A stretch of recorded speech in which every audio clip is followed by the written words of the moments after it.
AR अभिषेक ने लिखा है, शायद मैंने पिछली बार अपना प्रश्न ठीक से नहीं रखा था। खुशी क्या है?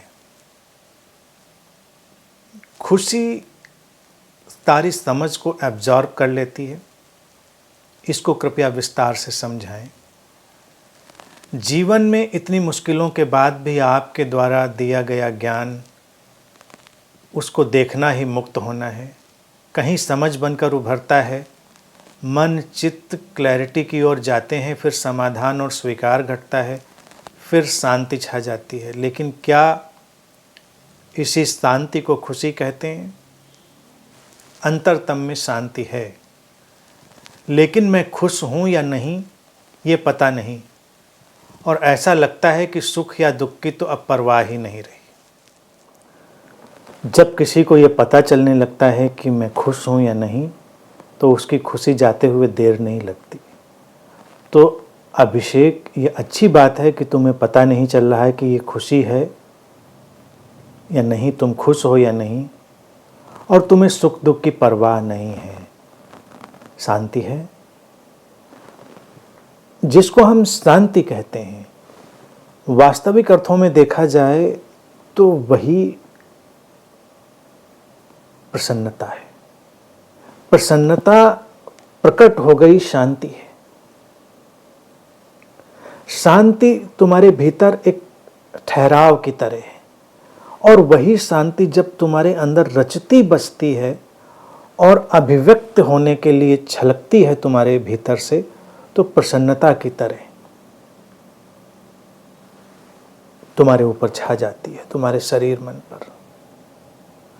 प्रसन्नता जब अनभिव्यक्त हो जाती है, ठहर जाती है, तो वो शांति जैसी हो जाती है। कोई हलचल नहीं, कोई उसमें लहरों का आंदोलन नहीं।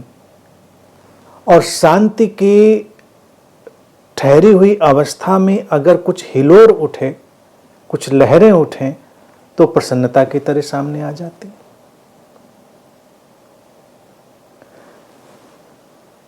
ये इसी तरह का सारा ढंग है।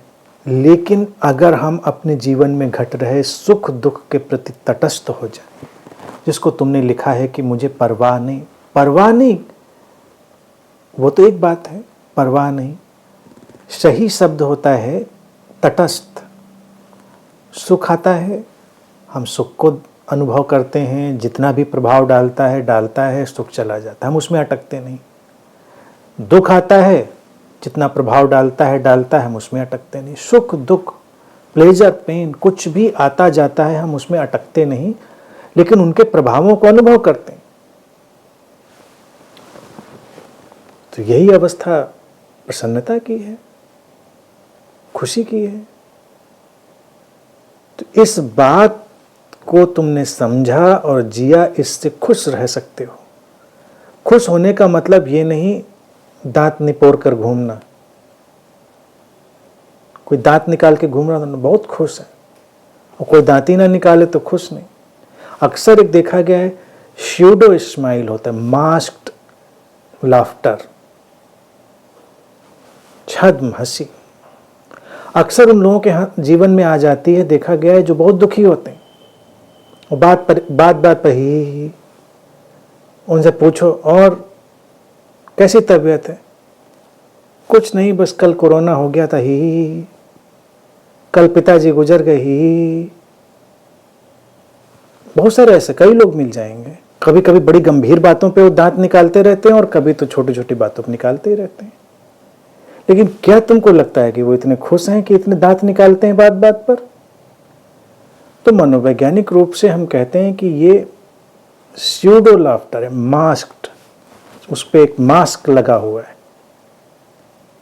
तो इसलिए किसी की इन बातों पर नहीं जाइए कि वो खुश है तो बड़ा दिखना चाहिए दांत निकालते हुए, या कोई मस्त है तो मस्ती का भी कैसे पैमाना निकालेंगे कि बस नाच रहा है वो कूद कूद कर तो मस्त है। शांत, एक ठहरी हुई, शांत, खिली हुई, सौम्य अवस्था, वही प्रसन्नता की है, खुशी की है, और वही जीवन के उत्सव की। जैसे एक फूल खिला है, एक खिले हुए फूल को देखो, उसमें तुम्हें प्रसन्नता भी नज़र आएगी, शांति भी नज़र आएगी, उसमें तुम्हें नृत्य भी नज़र आएगा, उसमें तुम्हें क्या क्या नज़र नहीं आएगा अगर तुम देखना शुरू करो। तो यही अवस्था व्यक्ति के जीवन में उतरती है, एक खिलावट की तरह, फ्लावरिंग की तरह। और भारत में इसीलिए बात बात पर, हर बात में हम एक कमल के फूल का प्रतीक ले आते हैं। जीवन की परिस्थितियों से ऊपर, अछूते, सुख दुख से अछूते, नीचे सुख दुख का कीचड़ पड़ा हुआ है। कीचड़ दुख का ही नहीं होता, सुख का भी होता है। सुख का कीचड़ कभी देखना, ढूंढना, बहुत मिलता है, दुख का भी है। तो सुख दुख के कीचड़ के ऊपर कमल की तरह खिले रहना, सौम्यता से, शांति से, वही असली प्रसन्नता है, वही असली खुशी है, और वही जीवन का उत्सव भी है। तो ये घट रहा है तटस्थता का भाव, तो उसका स्वागत करो, प्रसन्न रहो।